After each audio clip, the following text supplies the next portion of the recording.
Om Muni Muni Mahamuni Shakyamuni Soha.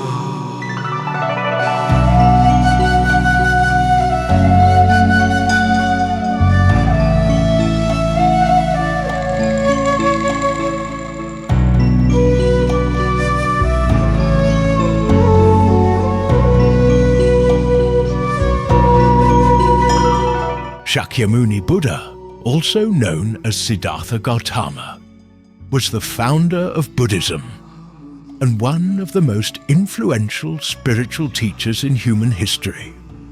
His life, spanning from privilege to renunciation, enlightenment and selfless teaching, offers profound lessons on the nature of suffering and the path to liberation. The story of Shakyamuni Buddha is not just a tale of a historical figure. It's a guide for anyone seeking peace and understanding. His journey from a sheltered prince to the awakened one shows us that suffering can be transcended and that wisdom and compassion can transform the world. Even today, his teachings resonate deeply, reminding us to live with mindfulness, kindness, and purpose. So, what steps can we take in our own lives to walk the path of wisdom and compassion? Perhaps the Buddha's story inspires you to begin your own journey toward awakening. Once upon a time, over 2,500 years ago, in the foothills of the majestic Himalayas, there lay a peaceful kingdom called Kapilavastu.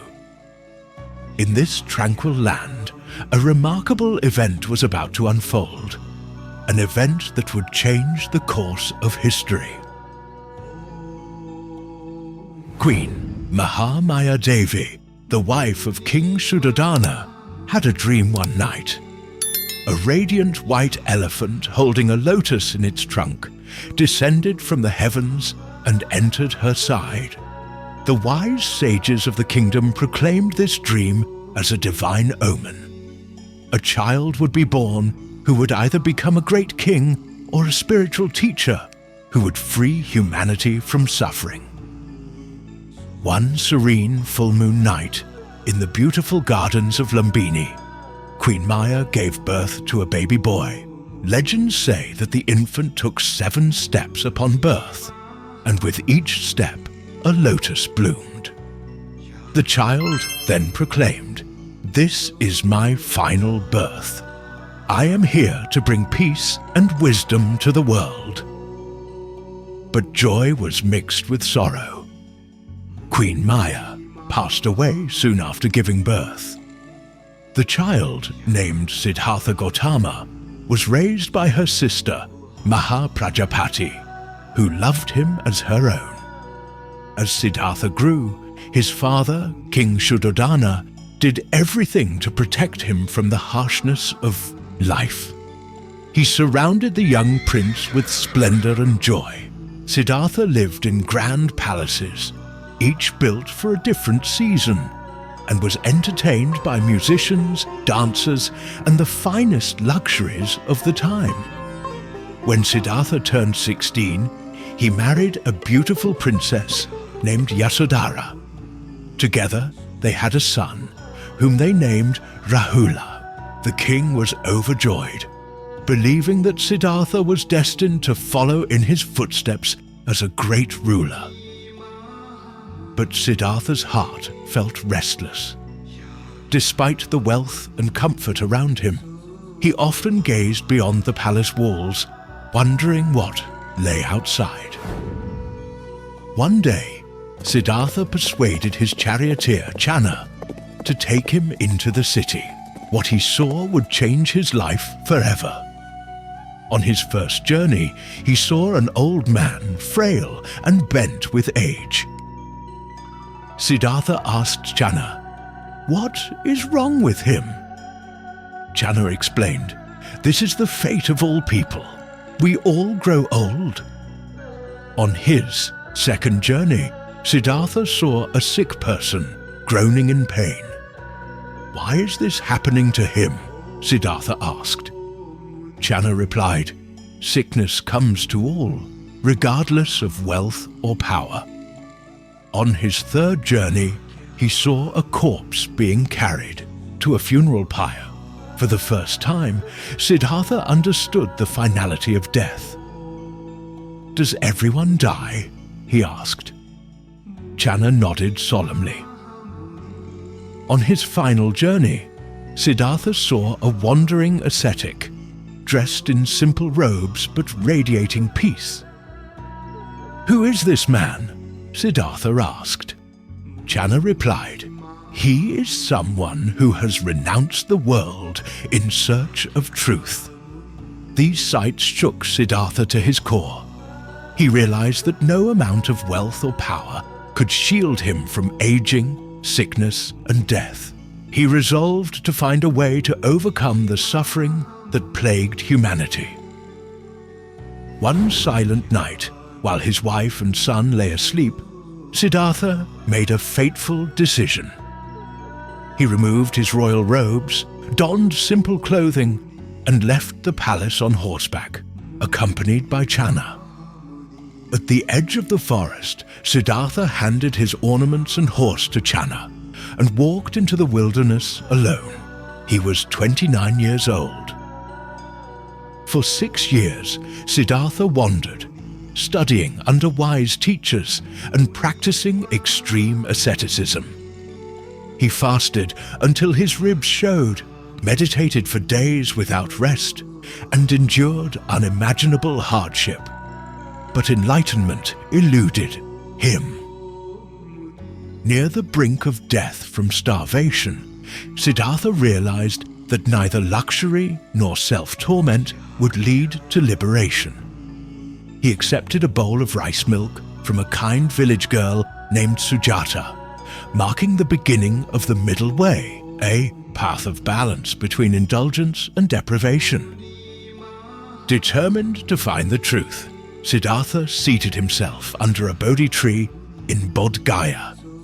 He vowed, "I will not rise from this spot until I attain enlightenment." For 49 days, Siddhartha meditated deeply. He faced his own fears, desires and doubts, personified by Mara, the tempter. Mara sent storms, illusions, and armies of demons, but Siddhartha remained unmoved. Finally, as the morning star rose on the 49th day, Siddhartha achieved enlightenment. He became the Buddha, the awakened one. He realized the Four Noble Truths and the Eightfold Path, a way to end suffering and attain peace. The Buddha's teachings, the Buddha's first sermon, was delivered in Sarnath to 5 ascetics who had once been his companions. He taught them the Four Noble Truths. Life is filled with suffering. Suffering arises from craving. Suffering can end. Path to end suffering is the Eightfold Path. The 5 ascetics became the Buddha's first disciples, forming the Sangha, the monastic community. For the next 45 years, the Buddha traveled across northern India, teaching kings and commoners alike, spreading his message of compassion and mindfulness. The final journey, at the age of 80, the Buddha sensed his time was near. In Kushinagar, lying between 2 sal trees, he gave his final teaching. All conditioned things are impermanent. Strive on with diligence.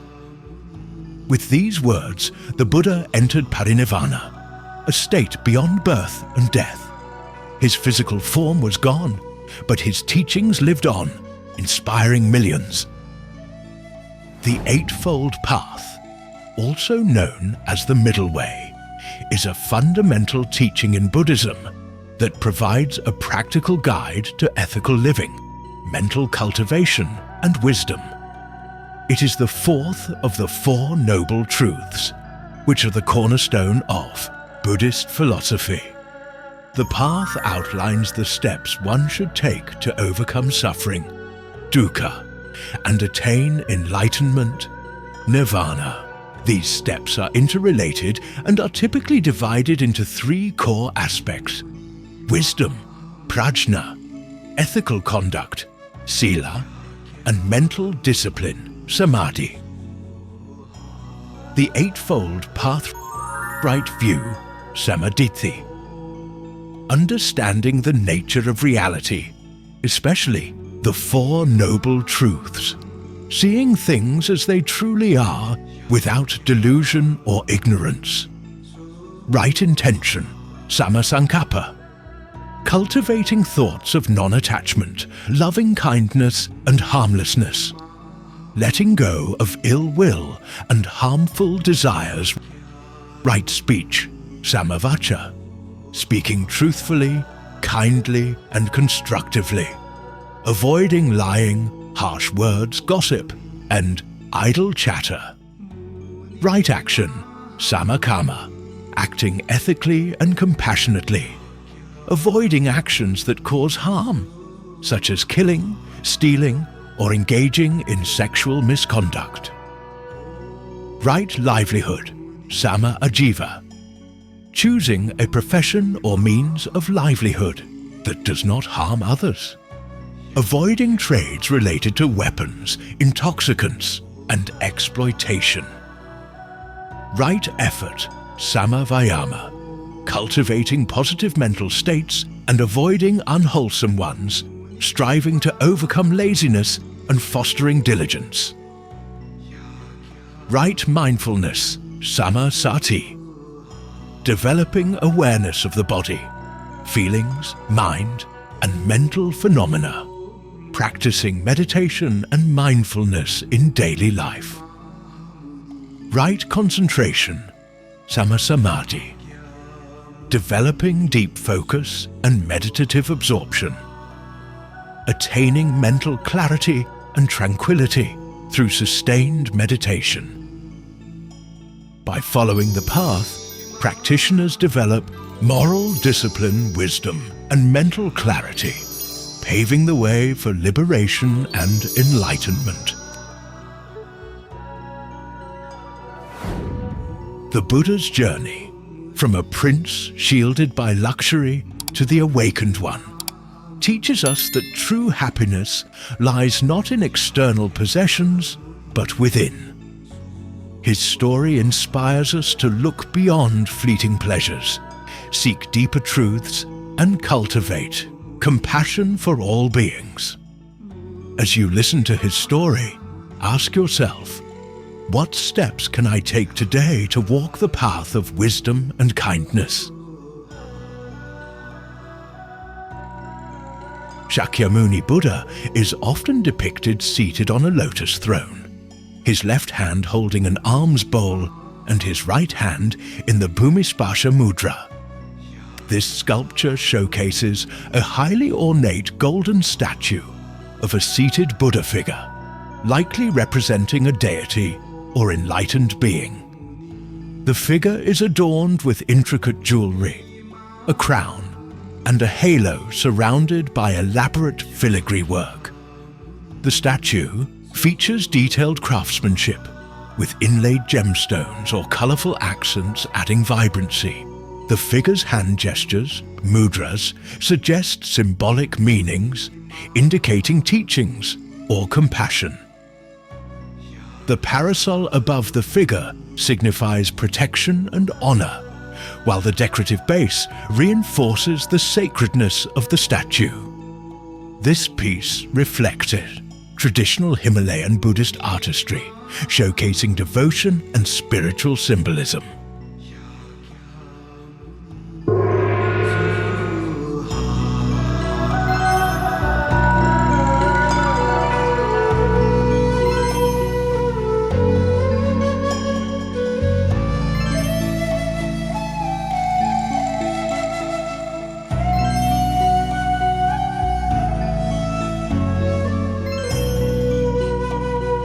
Thank you for watching. May Shakyamuni Buddha's blessings with you.